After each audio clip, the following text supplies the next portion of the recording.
গত কয়েকদিন আগে আমরা একটা বিষয় লক্ষ্য করেছি, খুবই অপ্রত্যাশিত। আমাদের বিশ্বাস আলাদা হতে পারে, আমাদের ধর্ম আলাদা হতে পারে, আমাদের সংস্কৃতি আলাদা হতে পারে, কিন্তু যে কোনো ধর্মের মহান সৃষ্টিকর্তা, সেই ধর্মের মহান বাণী, তার অর্থ, এর কোনো কিছুকেই বিকৃত করার অধিকার কারণে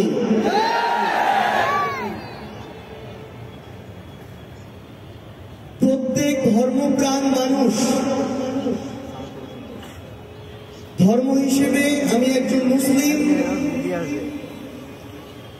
আমার ধর্ম, আমার মহান সৃষ্টিকর্তা, আমার ধর্মের প্রত্যেকটা বাণী তার অর্থকে বিকৃতি করার অধিকার কারণে আমরা স্পষ্ট করে আমাদের জায়গা থেকে বলতে চাই, এখন এবং আগামীতে এই বাংলাদেশে যেই সরকারি রাষ্ট্র ক্ষমতায় আসুক না কেন, কেউ যদি এই স্পর্ধা দেখায়, রাষ্ট্রীয়ভাবে তাদের বিরুদ্ধে আইনানুগ ব্যবস্থা নিতে হবে।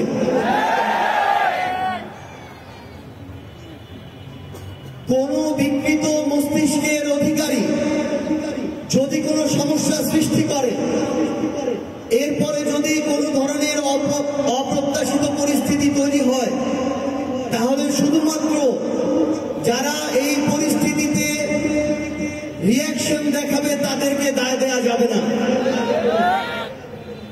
বরং যারা এই পরিস্থিতি তৈরি করে তাদের উদ্দেশ্যকেও খতিয়ে দেখতে হবে। এবং আমরা অনুরোধ করব আমাদের জায়গা থেকে, এই ধরনের যে কোনো অপ্রত্যাশিত ঘটনা যদি আমরা দেখি, আমরা যেন তাদেরকে ধরে আইনের কাছে সোপর্দ করি। এবং আরেকটি অনুরোধও করব, ওই ক্ষেত্রে আমরা যেন আইন নিজের হাতে তুলে না নেই, কারণ আমাদের জন্য এমন অনেক ফাঁদ পাতা হবে, যেই ফাঁদ যদি আমরা অতিক্রম না করি, তাহলে সেটাকে উসিলা করে আমাদেরকে আবার পিছন দিকে টেনে নিয়ে যাওয়ার চেষ্টা করা হবে। আমরা আপনাদের কাছে অনুরোধ করব, আপনারা আমাদের ভাই, আমাদের সহযোদ্ধা, আমাদের অভিভাবক, আপনারা আমাদেরকে শুধরে দিবেন, ভুল ধরিয়ে দিবেন। ইনশাআল্লাহ আমরা আমাদের সর্বোচ্চটুকু দিয়ে নিজেদেরকে সংশোধন করে সামনে এগিয়ে নিয়ে যাব।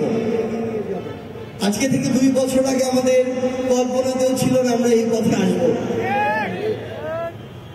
আজকে থেকে 2 বছর আগে আমাদের কল্পনাতেও ছিল না যে বাংলাদেশ আমাদের আজকের মতো একটা প্রত্যাশার জায়গায় থাকবে। ইনশাআল্লাহ আমরা যদি মহান আল্লাহর দেয়া এই আমানতটুকুকে রক্ষা করতে পারি, কারণ আমরা বিশ্বাস করি এটা শুধুমাত্র আমাদের একার অর্জন নয়, আমাদের অনেক আলেম ওলামা তাদের জীবন রক্তের বিনিময়ে, তাদের দোয়া চোখের পানির বিনিময়ে, রাতের পর রাত তাহাজ্জুদে চোখের পানি ফেলার বিনিময়ে আজকে আমাদের এই নতুন বাংলাদেশ।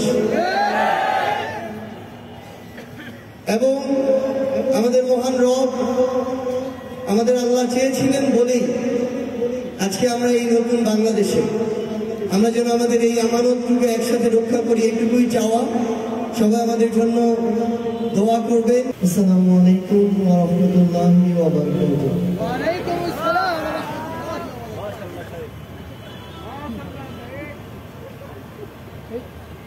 প্রথমেই মহান আল্লাহর কাছে লাখো কোটি শুকরিয়া যে আমরা এমন একটা পরিবেশে,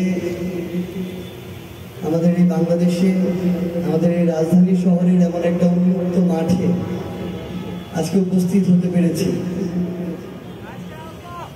মহান সৃষ্টিকর্তার কাছে চাওয়া এই সময়টা যেন দীর্ঘস্থায়ী হয়। আমাদের অনেক চাওয়া পাওয়া আছে, আবেগ আছে, আগ্রহ আছে, কিন্তু কোনো কিছুর কাছেই আমাদের কাছে আমাদের মহান সৃষ্টিকর্তার দেওয়া যে আমানত, আমাদের কোনো কিছুর দ্বারা যেন সেই আমানতের খেয়ানত না হয়। আপনাদের ত্যাগ অনেক বেশি এই বড় একটা পরিবর্তনে। আমরা অনেক ভাই মাদ্রাসায় গিয়ে লুকিয়েছিলাম সেই জুলাই আগস্টে। আমার অনেক ভাই যখন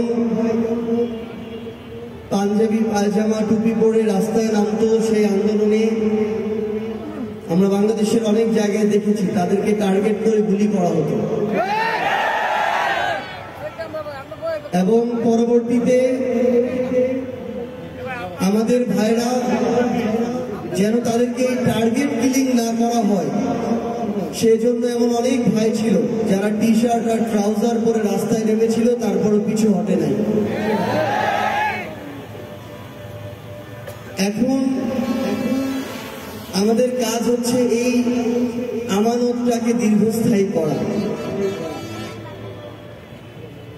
আপনাদের কাছে অনুরোধ, আমরা যেন আমাদের এই বাংলাদেশকে একসাথে মিলে শুধু সামনের দিকেই নিতে পারি। অশুভ শক্তিরা বিভিন্নভাবে টেনে ধরার, বাধা দেওয়ার চেষ্টা করছে এবং করবে, কিন্তু ইনশাআল্লাহ আমরা যদি ঐক্যবদ্ধ থাকি, আমাদের অনেক মত থাকতে পারে, অনেক দল থাকতে পারে, কিন্তু জুলাই আমরা যারা একসাথে লড়েছিলাম, আমরা যদি ছোটখাটো বিভাজন, মনোমালিন্য এগুলোকে একপাশে রেখে ঐক্যবদ্ধভাবে চলতে পারি, তাহলে ইনশাআল্লাহ আমাদের পথ সামনে সুন্দর থেকে আরো সুন্দরতর হবে।